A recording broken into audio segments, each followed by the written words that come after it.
Spending money. Oh, what a fun thing to do. But sometimes we can get carried away. So here are some tips on how to stop spending it. Hello, I'm Sephora, beginner entrepreneur. If you're new here, welcome. How are you? Welcome to the secure financial family. Before we begin, please be sure to smash that like button if you like the video, and please be sure to check out okep.com. Okep is a very cute in vogue clothing store that you will absolutely love. It's not open yet, but if you click the link down below and add your email, you'll get all the really good discounts and you'll be the first to the gold. Alright, so let's get right into the video.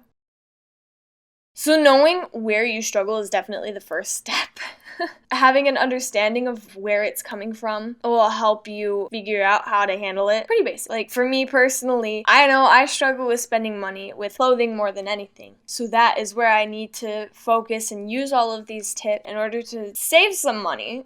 The second thing can be a tip that may or may not work for you. I try to talk myself out of it. And by that, I mean I try to convince myself reasons why I wouldn't use it, or I don't need it, or I wouldn't like it, stuff like that. So if I'm really struggling, I see this clothing item, I'm like, oh my gosh, I really want that. I try to talk to myself, look, how I wouldn't actually use it, I wouldn't like how it fit me, I wouldn't need it, and I would rather use this money for something else. And that kind of helps me not just impulsively buy everything that I think is cute. But if that doesn't work, which, I don't know, it sounds like pretty lame advice if you struggle with self-discipline, which is why I have no money saved right now. The first thing to do is to remember what you're saving for. So if you're struggling with trying to save money and you're like, oh my, I want to buy out this fast food, I want to go out, I want to buy these new clothes, remember what you're saving for. You're like, I really need this new car, I really need to save to pay these bills. Keeping the reason you're saving as a motivation will really help you.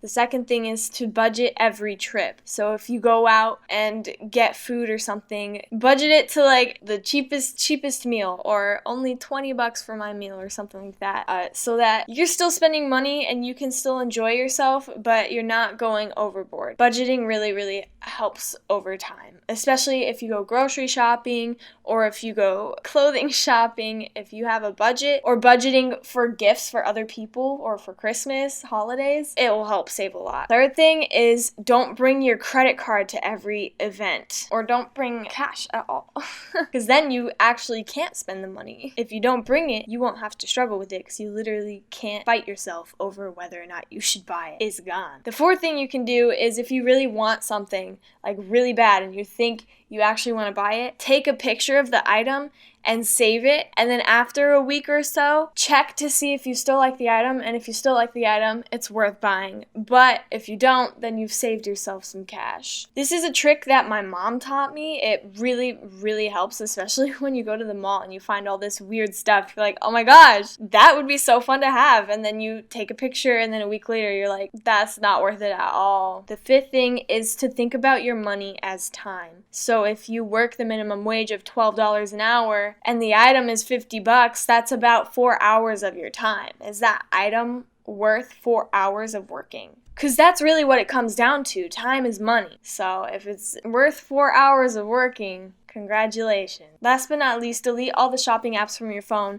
and unsubscribe from all the stores from your email. Out of sight, out of mind, you know? You gotta keep your environment fresh, because if you have all the shopping apps on your phone and you're just constantly looking at them, you're gonna constantly go there and buy things. But if it's not on your phone, it's so much better, so much easier, and you'll get out of that mindset and you will be less addicted to shopping. And if you have to shop for something, you could always go on your laptop, computer, or you could type it in on Google on your phone instead of having the app. Or you could just keep it in your app library so you still technically have it, but it's not on your phone, so you're not constantly looking at it. Those are all the tips I have for you today. I hope that you are able to save money now. And again, please be sure to smash that like button, and I will see y'all next time.